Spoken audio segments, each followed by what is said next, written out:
أن سيدنا وسندنا ونبينا وشفيعنا وحبيبنا وحبيب أرواحنا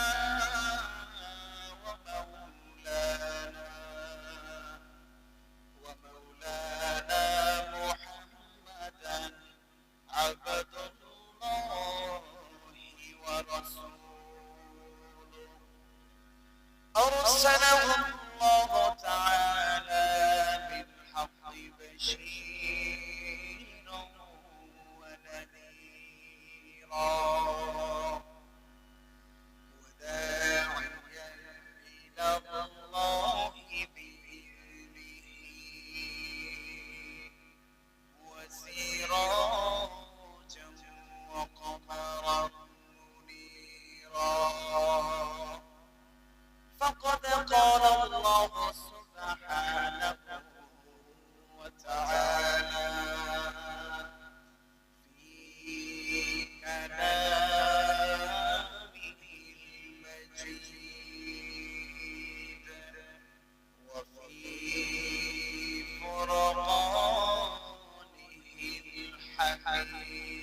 الحميد أعوذ بالله من الشيطان الرجيم بسم الله الرحمن الرحيم تبارك الذي بيده الملك وهو على كل شيء قدير إن الله وملائكته يصلون على النبي يا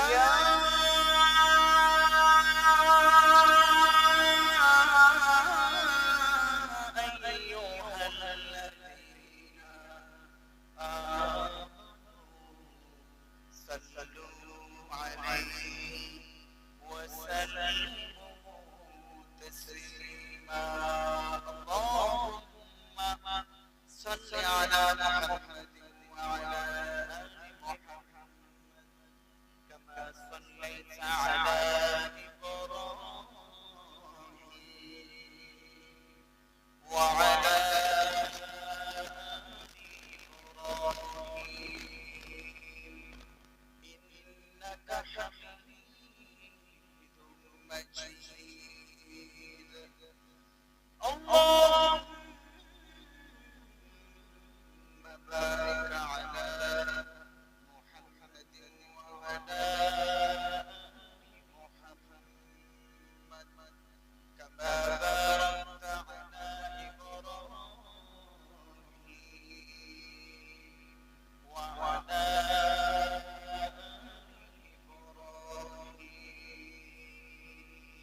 কোরআন ভালোবাসা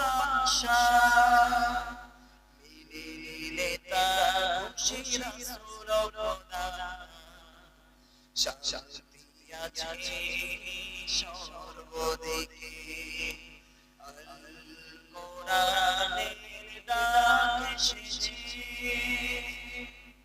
চলে আয় সকলে মিলে আইরে নবী আইরে প্রবীণ ছোটে পতাকা তোলে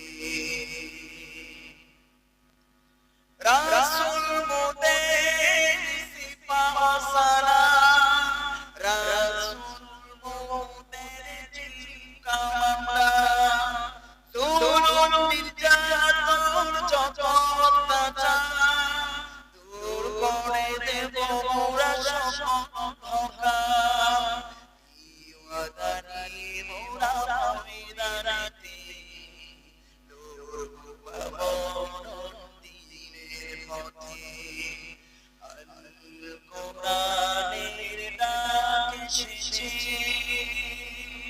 চলে আয় সকলে মিলে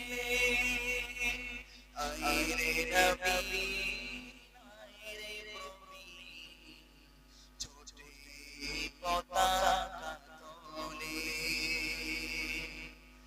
ডাকবো মোরা খোদার পথে কালিমার ঝান্ডা উড়াবো জগতে কোরআন হাদিসের বাণী নিয়ে ছড়িয়ে দেব মোরা ভুবনে ডাকবো মোরা খোদার পথে কালিমার ঝান্ডা উড়াবো জগতে কোরআন হাদিসের বাণী নিয়ে ছড়িয়ে দেব মোরা ভুবনে এই আশা নিয়ে আজ মন প্রাণে মুক্তির পথে ডাকি গানে গানে আল কোরআনের ডাক এসেছে চলে আয় সকলে মিলে আল কোরআনের ডাক এসেছে চলে আয় সকলে মিলে আইরে নবী আইরে প্রবীণ ছোটে পতাকা তোলে আইরে নবী আইরে প্রবীণ ছোটে পতাকা তোলে পূর্ব বিষ্ণুপুর দারুস সুন্নাহ হাফিজিয়া নুরানী মাদ্রাসা ও ইতিমখানা এবং মসজিদ কমিটির উদ্যোগে 2025 12 ফেব্রুয়ারি রোজ বুধবার থেকে আজকের এই দ্বিতীয় বার্ষিক তাফসীরুল কোরআনের মাহফিলের সম্মানিত প্রধান মুফাসসির আন্তর্জাতিক খ্যাতি সম্পন্ন মুফাসসির কোরআন আল্লামা জহিরুল ইসলাম আল জাবিরি হাফিজাহুল্লাহ সহ সভাপতি বাংলাদেশ মাজলিসুল মুফাসসিরিন সংগঠনের সম্মানিত সভাপতি ঢাকা মহানগর বিশেষ মুফাসসির হিসেবে তাশরিফ আনবেন হযরত মাওলানা শফিউর রহমান যুক্তিবাদী এছাড়াও আজকের মাহফিলের প্রধান অতিথি জনাব এম.এ. আব্দুর রাজ্জাক যুগ্ম সচিব তথ্য ও সম্প্রচার মন্ত্রণালয় বিশেষ অতিথিদের মধ্যে থেকে আছেন ডক্টর আব্দুল কুদ্দুস সহযোগী অধ্যাপক কুমিল্লা ভিক্টোরিয়া কলেজ এছাড়াও আরো উপস্থিত আছেন মোহাম্মদ আমানুল্লাহ বাংলাদেশ পুলিশ আজকের মাহফিলে সভাপতিত্ব করছেন জনাব মোহাম্মদ আলহাজ আবুল কালাম দাতা সদস্য পূর্ব বিষ্ণুপুর দারুস সুন্নাহ হাফিজিয়া মাদ্রাসা মাহফিল পরিচালনায় আছেন আমার ডান পাশেই বসে আছে আপনাদের বৎস এলাকার সম্মানিত ইমাম ও খতিব মাওলানা নুরুল ইসলাম হাফিজাহুল্লাহ সৌজন্যে আছেন মোহাম্মদ ওমর ফারুক সোহেল পূর্ব বিশ্ব।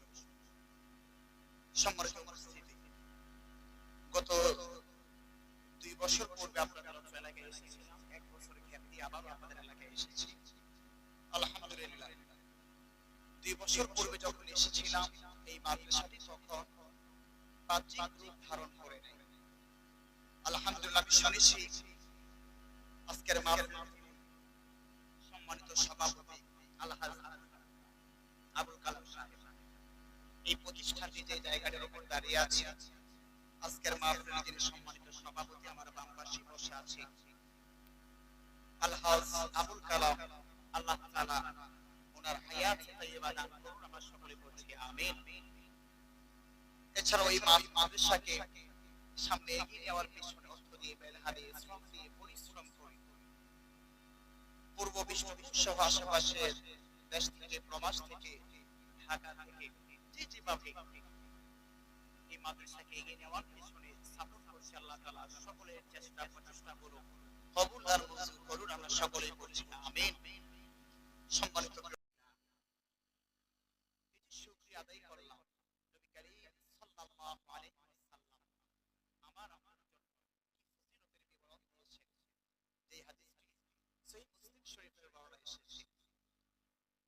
নবী করিম সাল্লাল্লাহু আলাইহি ওয়াসাল্লাম বললেন, আউয়ালু মান ইউদআ ইলাল জান্নাহ, যেই মানুষগুলো সুখে দুঃখে বিপদে আপদে আমি রব্বুল আলামিনের প্রশংসা আলহামদুলিল্লাহ উচ্চারণ করলো, হাসরের ময়দানে সমস্ত মানুষগুলো যখন দিক প্রান্ত হয়ে ছোটাছুটি করবে, সেই কঠিন মুহূর্তে আল্লাহ, এজন্য জান্নাতের প্রথম সারিতে আমরা সকলে সেদিন থাকতে চাই তো ইনশাআল্লাহ। জান্নাতের প্রথম সারিতে থাকতে চাইলে বেশি বেশি কার প্রশংসা করব? আল্লাহ। কিন্তু আমরা অল্পতেই হতাশ হয়ে যাই। আল্লাহ বলেন, হতাশাকারী বান্দাদেরকে পছন্দ করেন, বরং যারা ধৈর্যশীল বান্দা তিনি তাদেরকে পছন্দ করেন। ইন্নাল্লাহা মা'আস সাবিরিন, তিনি ধৈর্যশীল বান্দাদের সাথে রয়েছে। কাজে জীবনের প্রতিটা মুহূর্তে কার প্রশংসা করব? আল্লাহ তাআলা। সম্মানিত প্রিয় ভাইরা, সময় একেবারেই যেহেতু স্বল্প, এশারের জামাত 7:30টায়, আর সংক্ষিপ্ত সময় যতটুকু আছে আমি আপনাদের মাঝে 29 নম্বর পারা একটি সূরার আয়াত তেলাওয়াত করেছি, যে সূরার নাম সূরাতুল মুলক। বলুন নাম কি? মুলক। এই সূরার প্রথম আয়াতে কারিমা আপনাদের মাঝে আমি পাঠ করেছি। আল্লাহ তাআলা আয়াতে কারিমার আলোকে আমাকে আপনাকে কিছু কথা শোনার এবং ধৈর্য সহকারে বসার তৌফিক দান করুন, আমরা সকলে বলছি আমিন। সম্মানিত প্রিয় ভাইরা, আসুন সরাসরি আমরা এই সূরার তাফসীরের দিকে চলে যাচ্ছি। কুরআনুল কারীমের মধ্যে আল্লাহ তাআলা বিভিন্ন নামে বিভিন্ন সূরা নাযিল করেছেন। কখনো তার প্রিয় হাবিবের নামে সূরা নাযিল করেছেন, কখনো প্রিয় বান্দাদের নামে সূরা নাযিল করেছেন। আবার আল্লাহ পাক রব্বুল আলামিন এই সূরাতুল মুলুকটা তিনি তার রাজত্বের নাম হিসেবে ঘোষণা করে দিয়েছেন। মুলুক শব্দের অর্থ হচ্ছে রাজত্ব, সার্বভৌমত্ব।